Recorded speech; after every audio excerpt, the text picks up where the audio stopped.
Durante años pareció haber un eclipse de la historia literaria convencional que contribuyó a privilegiar el papel de la crítica literaria pura. ¿Se ha modificado la situación a favor de la historia literaria? Parece que sí, por lo menos la historia literaria, que parecía una ciencia tan hegemónica como avejentada, ¿no? Hace algunos años, pues hace como una treintena, unas nuevas modos de hacer historia parecen haber cambiado el panorama notablemente. El estudio de la recepción de las obras literarias, por un lado, la historia de las instituciones literarias, es decir, las que hacen posible la circulación de los libros, nociones sociológicas como la de capital cultural, que en definitiva enlaza la literatura con su producción y su consumo. Yo pienso que han cambiado notablemente el panorama, y los mismos estudios culturales, tal como decimos traduciendo del inglés directamente, han contribuido a que la historia de la literatura, una nueva historia de la literatura, vuelva a tener un lugar importante en la investigación literaria. En términos histórico-políticos, ¿es correcto decir español o castellano? ¿Y cómo abarca el concepto de la literatura española a la variedad de lenguas literarias que existen en Latinoamérica y en la propia España? Bueno, he tenido en cuenta el progresivo deterioro de los dos nombres. El nombre de literatura no es que esté deteriorado, pero sí que es evidente que a lo largo de la historia ha tenido una geometría muy variable.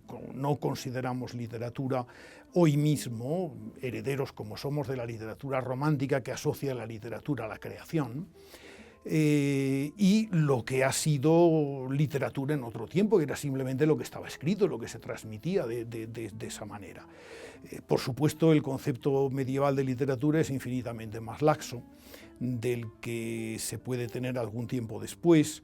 Lo sigue siendo todavía en el siglo de oro español, en los siglos XVI y XVII, para entendernos en términos más internacionales, y por supuesto hay que hacerse cargo de ese concepto. Es decir, la literatura española hoy, y mi propio libro lo deja ver, es muy inclusiva, deriva en buena medida de ese concepto más amplio de literatura, y por eso todavía hoy seguimos estudiando como obras literarias las obras de Ortega y Gasset, que de hecho es un filósofo, un pensador, o seguimos introduciendo y considerando obras de carácter doctrinal de Jovellanos en el siglo XVIII, o consideramos gran literatura, y es evidente que también lo es, la literatura mística o la literatura estética de Teresa de Jesús o de Juan de la Cruz. No me refiero a los poemas en este caso, por supuesto, sino a los tratados de naturaleza religiosa que glosan esos mismos poemas. Bueno, literatura es algo que ha cambiado mucho, y español también. Por supuesto que lo español no era lo mismo, si es que existía como tal, en el siglo XII o en el siglo XIII, que en el siglo XV, donde ya empieza a tener más importancia. Ni lo es en los siglos de la modernidad, ni posiblemente en el siglo XVIII, al que debemos seguramente ya el concepto de literatura española y una idea, por así decirlo, nacional de lo literario, y a partir de ahí, ¿no? A mí hay una cosa que me parece reveladora, y que en el prólogo, que es bastante largo, a esta historia mínima de la literatura, la he comentado: el hecho de que el castellano, el español, tenga dos nombres, castellano y español, y los tenga, a mi juicio, con igual legitimidad.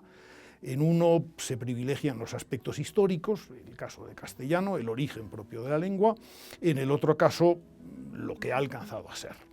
Y yo creo que de esa manera se recogen de una manera muy clara dos ingredientes activos en la historia literaria española y en la historia de los usos lingüísticos.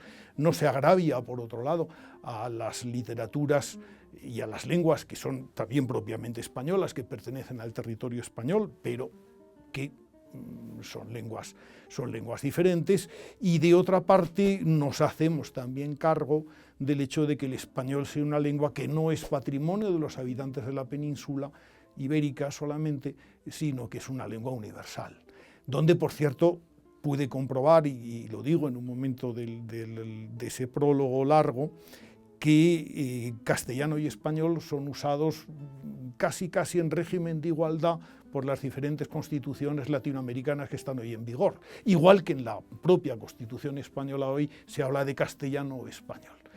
es una cosa singular, que contrasta, por ejemplo, con el caso italiano. Al italiano se le llamaba toscano, por el origen territorial de la lengua italiana moderna, todavía en el siglo XIX.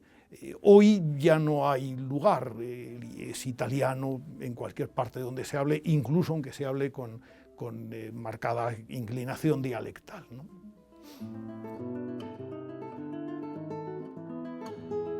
¿Qué dificultades específicas tiene hacer una historia mínima?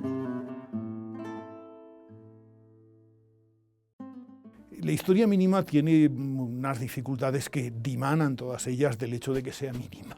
Es decir, lo que debe hacer el autor, lo que yo he intentado en este caso, y no diré más que lo he intentado, es que aquello no sea un listado de nombres como si se tratara de una guía telefónica, o que no sea simplemente un resumen apresurado de conceptos que todo el mundo ha dicho y que están más o menos previamente establecidos. Y por el camino he descubierto que se podían hacer algunas cosas que no sé si he logrado hacer, por lo menos como yo hubiera querido.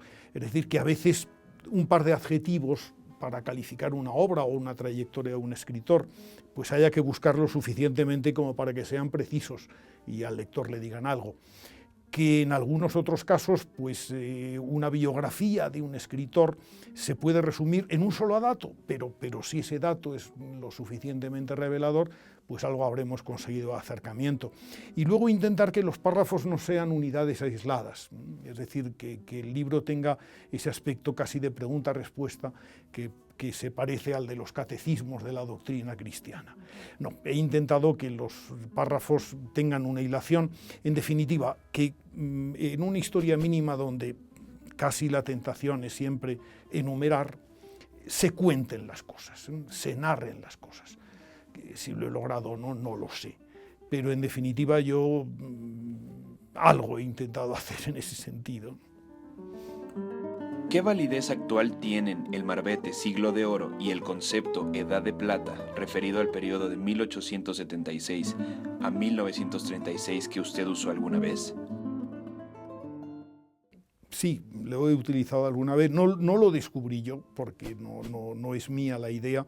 La idea surgió fundamentalmente en un libro de los años 60 de un grupo de excelentes historiadores, ya todos fallecidos, Ubieto, Reglá, Jover y Seco, que Seco no ha fallecido todavía, que yo sepa, es persona mayor. Bueno, pues que hicieron una excelente historia de España, donde por primera vez José María Jover precisamente utilizó el concepto de Edad de Plata.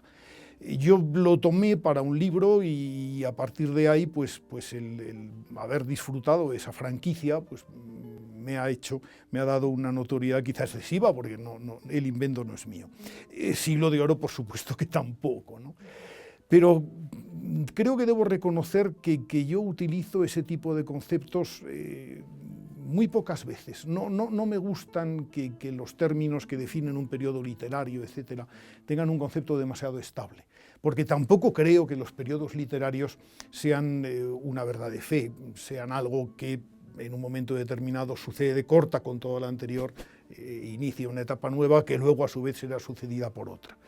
La virtualidad de esas periodizaciones literarias me parece siempre limitada. Y siempre que hay un nombre que más o menos alcanza cierta estabilidad, digamos, enseguida se me ocurren las razones por las que podría ser destituido y modificado por otro.